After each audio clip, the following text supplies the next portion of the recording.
Mark సువార్త 14వ అధ్యాయం మొదటి వచనం నుండి. 2 దినములైన పిమ్మట పస్కా పండుగ అనగా పులియని రొట్టెల పండుగ వచ్చెను.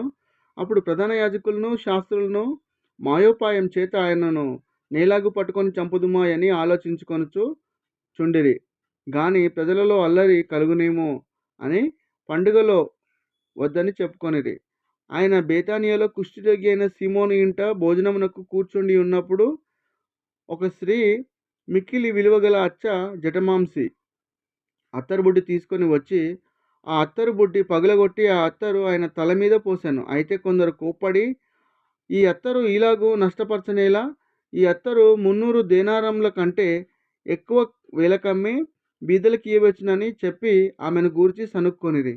అందుకు యేసు ఇట్లనెను, ఈమె జోలికి పోకుడి, ఈమెను ఎందుకు తొందరపెట్టుచున్నారు? ఈమె నా ఎడల మంచి కార్యం చేసెను. బీదలు ఎల్లప్పుడూ మీతోనే ఉన్నారు. మీకు ఇష్టమైనప్పుడెల్లా వారికి మేలు చేయవచ్చును. నేను ఎల్లప్పుడూ మీతో నుండను.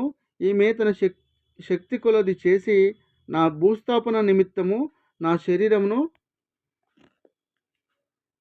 ముందుగా అభిషేకించను.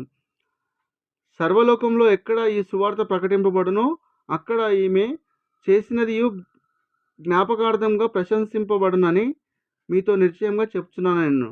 12 మందితో నేనొకడును. ఇస్కరియోతు యూదా ప్రధాన యాజకుల చేతికి ఆయనను అప్పగింపవలనని వారి యొద్దకు పోగా, వారు విని సంతోషించి వానికి ద్రవ్యమిత్తుమని వాగ్దానం చేసిరి గనుక వాడు ఆయనను అప్పగించుటకు తగిన సమయము కనిపెట్టుచుండెను.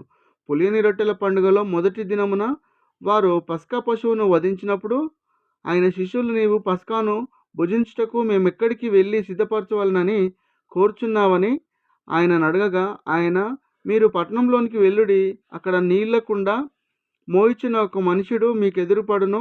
వాని వెంటబోయి వాడు ఎక్కడ ప్రవేశించునో ఆ ఇంటి యజమానుని చూచి, నేను నా శిష్యులతో కూడా పస్కాను భుజించుటకు నా విడికి గది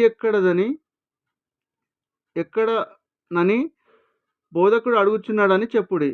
అతడు సామాగ్రితో సిద్ధపరచబడిన గొప్ప మేడగది మీది మీకు చూపించును. అక్కడ మన కొరకు సిద్ధపరచడని చెప్పి తన శిష్యులతో 2 పంపాను.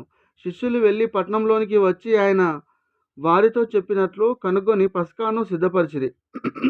సాయంకాలమైనప్పుడు ఆయన తన 12 మంది శిష్యులతో కూడా వచ్చెను. వారు కూర్చుండి భోజనం చేయుచుండగా, యేసు, మీలో ఒకడు అనగా నాతో భుజించుచున్నవాడు